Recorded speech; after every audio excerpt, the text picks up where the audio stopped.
Thank you for joining us, Paul. Tell you what, I'm going to lead us in here. I'm going to presume the position of host. So welcome to everybody to what I'll frame as a special edition of Connected Advice session. We're joined today by Paul. I'm going to reference you as a special guest, therefore, Paul Redmond. Thank you for joining us. Okay, great to be a guest on the show. Yeah. I think to do it that way. We've got look. So today's topic, we're going to talk about 90-day advisory cycles, why it's the sweet spot, the work that Paul, certainly I know, and some of our audience will know, the work that you've been doing and the advantage and real value you bring through adopting that particular approach.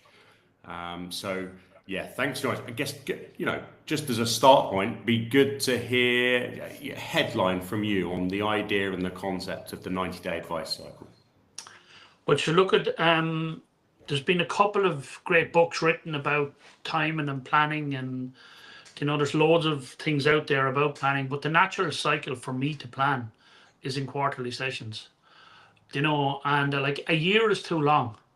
So if you're looking at planning out and you're looking at, a 12-month period in connection with planning, it's great for medium-term planning and having that focus that you have yourself on, on an overall 12-month period. And it's great. Like, people set goals in January and they put too much pressure on themselves. And we've talked about systems, not goals. This today is just a concept of planning and how you actually go about it. But as I said, 12 months is always seems for me personally to be too long about it. And we're coming into we're just barely starting in a new quarter, quarter 3 based on our calendar year. And it doesn't necessarily, some people like to link it up with spring, summer, autumn, winter. It's the same kind of a scenario. Like, you have 4 seasons in the year, you have 4 quarters in the year. And for me, I suppose it's long enough, the 13-week period, that you can have a real impact. I think that's the biggest thing in it, And so impact, I'm sure that's a term that is going to be worth us coming back to. Ultimately, impact surely got to be the product of the effort that we undertake as advisors. Just to lead us into this, just to touch a bit more on this timeline. So we've come in, we're talking about 90 days. You referenced there, like, it being a sweet spot. Traditionally, we talk, there's this precedent within accountancy that we have annual check-ins, and there's fairly widely acknowledged now that if we're going to be true advisors, that's not good enough. It's not regular enough, and it's not proactive enough. Talk a bit more about why, because certainly from my point of view, I'm bought into the idea of quarterly, but undoubtedly there's a bit of a perception from clients around an idea of potentially monthly. Talk to us a bit about the why quarterly and not monthly. Oh, well, like, we do monthly accounts in a lot of cases for our CFO services, and monthly is a big thing. It's brilliant. I love the monthly kind of a check-in, but I don't know whether it's an age thing either or not. You just get that bit more, as you get older, you get that bit more kind of relaxed into what you're trying to achieve. But for me, the big planning periods are the full kind of and answer your question in a roundabout way, but the big planning periods for me are, you look at your full, what you want to achieve and what's your dharma or what's your purpose in life, and you look at that long sprint of, what do you want the whole thing to end up with? Or as someone said to me one time, like, when you get to the other side, whether you believe or not, but assuming you believe, and I do, like, what do you want to say when you meet the person at the other side? Like how did you get on? Ask the question. You say, well, I used every bit of talent I had, and I slide in backwards, completely wore out. That's my standard statement to it. So that's the ultimate timeline at that end. It's the life timeline. But if you break that back down further, and you're asking yourself, I love a 5-year sprint, because whatever age you are, if you're 20, and you have 40 years, it's very easy to divide them up into 5-year sprints, and if you're 60, your 5-year sprints are getting a bit scarcer, unfortunately. But so that 5-year sprint gives you a kind of a really high level. You're up in the air on the airplane looking down, and you can people buy their cars. Some people buy them over a 5-year period. So that 5-year period is a good solid chunk that you can see make massive difference. And then you bring it back down into a yearly sprint, which a lot of people talk about that yearly sprint and what that sprint looks like in a year. And we're very well used to that as accountants and advisors, because your annual financial return, you've an annual tax return, you've these annual things. But like even HMRC are looking at this in the UK side of it to change from, making tax digital. The reporting requirements are a lot more, timely based on an annual basis. So everything about this is looking, but what if you could have, here's a question that you'll ask why I think quarterly is very good. What if you have set your goal for the year and you ask yourself the question, what would I have to do to achieve that in a quarter? What would my life look like? What do I have to achieve? So you can ultimately make a massive, huge impact on your life, on your goals, on everything, your system, and everything you're trying to achieve in that 13-week sprint. And I like to say 12 weeks hard work, 1 week off. So you have that kind of a 4-4-5 week scenario. But like if you really give yourself the plan of 12 weeks on, 1 week off in the contextual side of it, now you can cover a lot of different areas. You can cover the three, like health, wealth, and relationships. You can cover them in a 13-week period, and you're using your months as check-ins, because a monthly check-in should really be: are we on target? Are we doing, what we said we'd do in the budget? Are we, whatever of our questions, have we hit our sales targets? Have we hit our marketing targets? They're brilliant for looking at it on a monthly basis and a check-in. And then you bring that back down to a weekly fast track where it's 15 minutes of a, do you need me? What can I do for you? Where are you? Are you on track? Are you using the traffic light system? Are you on or off like a year? So that scenario, then it brings it down to, if you were to find a sweet spot for, I want to say very focused, but also relaxed planning. That's why that 13-week period is superb, I think. Okay. And I've got, so a couple of things just to, I guess, pose some questions to you. And this is a question I'm going to pose based upon some, relationships we have with our clients here in the UK. And it's a question of motivation towards these objectives that you've referenced. Motivation, momentum being another key word. And indeed, where we've got monthly cadences of interaction with our client, whereby potentially what you're looking at on a monthly basis can sometimes serve as a demotivator towards the objectives. What do you think about that? Yeah, 100% agree.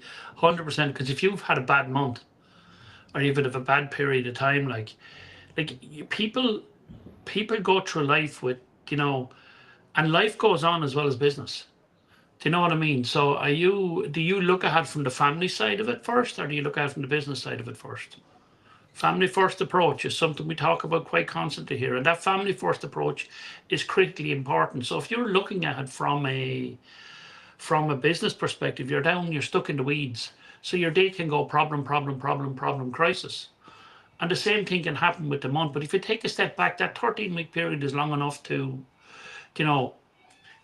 you can lose a massive amount of weight, you can get yourself healthy, you can train, you can make a significant difference in your personal health in 3 months. But you can also make the same significant difference in your relationships in 3 months. You can make the same difference in your business in that 3-month period. So that's why that's the sweet spot. The monthly thing is brilliant, and but people use the monthly as this big definitive thing. But as you get a bit older, that month clicks by like a day. Like we're sitting here now and it's July, like, and we're sitting here like it's, like it just goes by in a blink of an eye. So being able to stand back and find a suitable rhythm. There's a place for every, there's a time for all seasons, and there's a place for everything. And there's a massive place for this quarterly review and the sweet spot of the quarterly review. And if you look at it and you're trying to achieve, you set your goals for the year, which I encourage people to do because it's that compass ahead of you. That goal for the year can be reset each quarter. So you have 4 chances to achieve what you wanted to achieve for the 12-month period.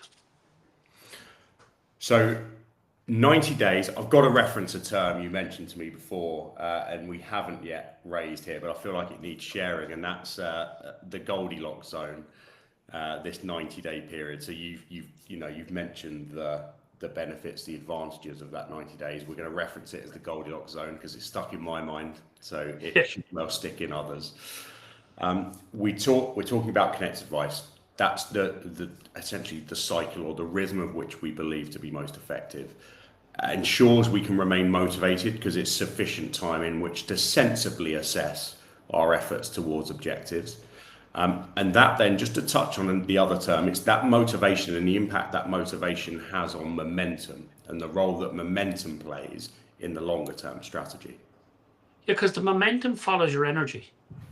You build momentum, and you can have momentum with deep work, and you're doing deep work, and you can have this, you really go down in the tunnel to achieve something, and that's fantastic. But like, why is there 4 seasons? There's a season to plant, there's a season to harvest, there's a season to lay fallow, and there's a season to grow. And the farming community are really, really good at following those 4 seasons, and they come naturally to you. So within the 4 months and within that month, you have to understand where your energy goes. And the energy is the critical, crucial part of this. So if you're feeling really tired, really lethargic, like I know a lot of people, and myself at the moment, like it's very warm weather in Ireland here that we're not used to. It's a very hot summer in Ireland. It's very humid, right? And it's grand. It's fantastic going away on holidays for that, that humid period. Oh, this is the best thing ever, sitting down drinking a beer. But when you're having to work in it and sleep in it and live in it, that's a different energy cycle. So the energy is the crucial part of this. And then people get a natural energy sprint at the end of the year. You go down into the last part of the year and you come in refreshed and renewed. So you have to understand where your energy and how your energy works in that cycle. Does that answer that question? That it makes sense to me, indeed. And I think these momentum's a big thing for me, because I think whilst you can maintain that momentum, you ensure that you're constantly reminding yourself that you're working towards an objectives, and the objective setting piece that we've referenced before. We talked about it on other podcasts, go lives, webinars that we've done. And momentum ensures that you move towards those objectives that have been set out. So certainly answers it for me.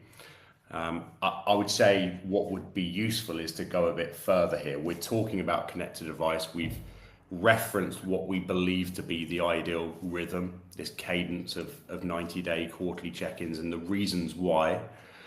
What about what those sessions involve or entail? What does one of those quarterly sessions look like with a typical client? It's very, very simple, and it's a very simple exercise for anybody to do. You actually reconnecting in with yourself, and you're asking yourself the question in the areas of your life that you're trying to achieve.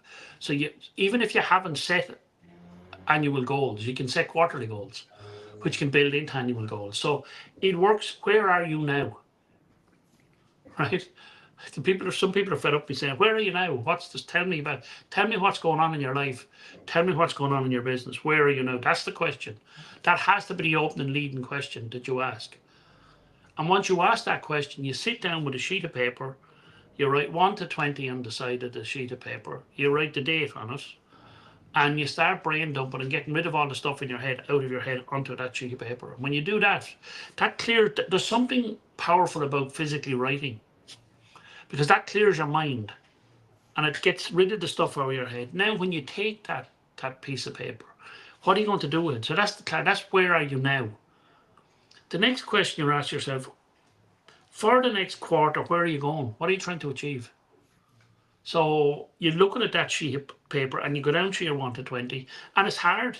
I can tell you, I've sat through so many people with that 1 to 20, and they'll get the first 10. I want more money, more free time, more time off. I want to get my debtors down, or I want to increase my sales, or I want to reduce my wages or add people. Every question we have comes up through that. But when you truly break that down and you ask yourself, it's usually the last 5 or 6 that the most important thing comes out. because there's this top, it's not the subconscious you're working, it's this top layer of just dumping stuff out of you. And just by the art of clearing that, where are you now, that in itself is a fantastic exercise. That can be done daily, weekly, monthly, quarterly, everything. But it's really important to do it, because that frames in your life where you are. Then you ask yourself, for the next 13 weeks, where do you want to be? And you break it down into the areas of your life, right? That's part 2 of this. Where do you want to be? And you take that list of 1 to 20, right? And you circle the top 3. Okay, so the top 3 things that, if this was to be the best quarter ever, that'd solve that problem for you. Excuse me. And then when you circle the top 3, you pick 1. And that one should be your main focus for the quarter. So that's the main focus area, and I potentially should have it in the 3 areas: health, wealth, and relationships. So are my relationship, my staff okay, my team, my life, my partner, my children, my God, whoever it is, that you should have one thing to focus on for the quarter. The same with health. You should have one area of your life where you're trying to improve over that 13-week period. You know, I have lost 3 stone multiple times over that 13-week period. Do you know what I mean? You just have to have the plan, you know. And then the wealth is, you know, how wealth, in terms of wealth can cover many areas of your life. But then when you take that top 20, you brought it down to the top 3, you've picked 1. You sit down and you write that goal on top of it, or that thing, and you start the 1 to 20 again. And I guarantee you'll have so much, you'll build the energy. This is about building momentum and energy. It's re-asking yourself the same questions. Where are you now? Where are you going? And how can you get there? And when you write that final list, that's how you're going to get there. And that will step you back into getting rid of all the stuff that doesn't matter in your life and your business. Can I ask a question on this point? Yep. So we're talking here, and I guess we should acknowledge as accountants, there's a tendency that we are focused in on the business. So we're thinking about the client's business because of the nature of the work that we've done as a legacy. Yeah. What we're talking about now is the ability to serve the people that we work for, connecting the advice across, you know, you mentioned health, wealth, family, business being something within which that individual has a stake. How common is it that in these sessions you would expect that some of these, you know, this list of priorities, these things would include things that we wouldn't ordinarily expect? So things that don't relate to the business, things about family, about relationships. How often did it come up? Yeah. If you're doing it right, 100% of the time. Okay. And what? You know, you can't. Give us a tip to try and you know, eke some of that, because it's going to be important. They're going to be what we believe to be huge motivational factors in what the plan needs to be for a business to serve that individual. How do you're looking at 30, like my plan for the next 13 weeks, right? I've had a few issues. It's not health wise, it's just strength wise and that. So one of my main areas of my plan will be, I'll be focusing this quarter on getting back up to fitness levels. I fell and hurted some ribs, so I'm being off my training. So for me, when I do that part of it, and when I focus in and I'm really strong and I feel really fit and I feel really healthy, everything else is so simple to do. Now, for somebody else, that could be that you've lost your momentum in work, but your relationship at home is not working. There's something particularly, you know, we're human beings. So whatever affects us mentally or physically, like I think this month, somebody told me is mental health month for men, right? So it's really important to look after your mental health. You know, so whatever affects you, that ultimately affects the way you approach your job, and that ultimately reflects the way your quarter will go or your month will go. So if that's an issue for you, and that's the top priority. If you solve that, everything else just becomes easier. And for somebody, it can be as simple as, you know, procrastination. For other people, it can be as simple as going out and clearing that shed that they always wanted to clear out. Like it's so personal that if you're doing it right, you have to go deep. So where are you now? Where are you going and how to get there? And just the art of doing that, there's something in the brain that releases for me when I do it. Oh, this is great. This is a new start. Get back to using Microsoft To Do. You know, if you write the stuff down, the day becomes a lot easier. You don't have people just, there's nothing as bad as the feeling of getting to the end of the day and not having felt I've done nothing. I haven't added to my life one iota of a bit. Yeah. Do you know what I mean? So what you're trying to do is get to that stage when you're doing this quarter review, that you're getting to the point where I'm doing it on purpose. And that's why we also do a thing called the 300 goals, depending on your age profile. Some people do 500, and you get so much positivity out of it. Do you know what I mean? And it can be the tiniest little goal that you've ever had, and you've ticked one of them off. Yeah. It's to keep that pressure to keep that idea of looking forward, not looking back, and making sure the day is so fulfilled with stuff that you want to do. And do you think it's a bit of a I guess off piece here, but in relation to the achieving objectives, the sort of the positive mental feeling of achieving an objective isn't necessarily directly correlated to the size of that task. So ticking something off which is easy is going to give you a similar boost to something that potentially is much greater burden. Whatever dopamine hit you can get from whatever you do, like, do you know what I mean? Like, we have two completely different styles. You look at my calendar and it's virtually empty. You look at your calendar and you've your calendar would actually freak me out. Like, I mean, there's so much stuff on it. I go, oh my God, I'm never going to. I can't handle that. So, and that's my style and that's your style. Do you know what I mean? And that's the thing when you're working with people, you have to allow them to have their style. Because if you try to put, like, if you tried to put that style on me, like if I went in and emptied your calendar, you wouldn't be able for it. Like, no, that'd be the end for me, I think. Yeah. So therefore, you see, and people are different, but you can still have the same type of goals and still work on the same goal, but have your own style of doing it and watch your health and watch your mental health. So to summarize this sort of section, this series is on the concept of connected advice, and what we're talking about today is this Goldilocks zone in terms of the rhythm and the cadence of our interaction with our clients, and the idea that this 90-day cycle is likely to be able to bring out the most impact. What we're then talking about is framing those interactions with our clients around the basis of understanding where are we at, where are we going, and what do we need to do to achieve that, and prioritizing what that is, breaking it down, consideration across health, wealth, relationships.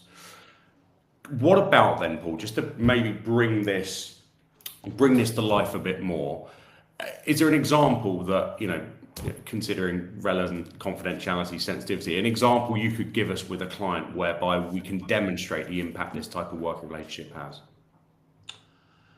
I've had a client that I've been working with for a long time, and he's now a good friend of mine actually as well. And this guy sent me a text recently. He says it's 7 years since we went for our first run. Right? Now this guy was, in his own eyes, overweight. He was, he was just stuck a little bit in his life and in his area. This guy now, at this stage, 7 years later, is just, his business is thriving. He's a number of employees. He has done, I think, this guy could walk out tomorrow morning and do a marathon, right? He goes into the gym and he's deadlifting 100 and something, 20, 30 kg. I don't know what it is. It's just embarrassing the amount he's lifting and pressing. But this guy has flipped his whole life. And he's now gone to that growth and contribution stage. So it doesn't happen overnight, right? He also done 2 24-hour runs, right? Imagine that, 24 hours running for 24 hours, right? But the point I'm making is you have to find in your way how you best handle the future, how you best handle how you plan, how you decide what you're doing, how you decide to go on. This just happens to be one system that is long enough to have a significant lifelong impact on you, short enough that you can see the result. Like, you can have a goal for 5 years, but people get fed up. Like, Do you know what I mean? If I can go for 12 months, but it's too long. So this is a sweet spot for a lot of people, that they will get a huge, massive impact. But the other thing is, you have to commit to it. And there's no point in writing this on, doing all of this, and taking no action. You know, you have to create discipline. You have to understand what discipline means. Like that, you know, that packet of biscuits is lovely, but, you know, continually eating that packet of biscuits, it just doesn't work. Like, Yeah. and it's the stupidity of doing the same thing over and over again. So what we're trying to find here, connected advice, one side of it, we're trying to find a framework or a thing that can actually make an impact in our business and our lives today. And I know this has gone a little bit off piece, and it's a little bit of a different style of a conversation, but it's still really, really important. And it's like people that say, well, you've talked about this before, and I'll talk about this for the rest of my life, because this is what's important.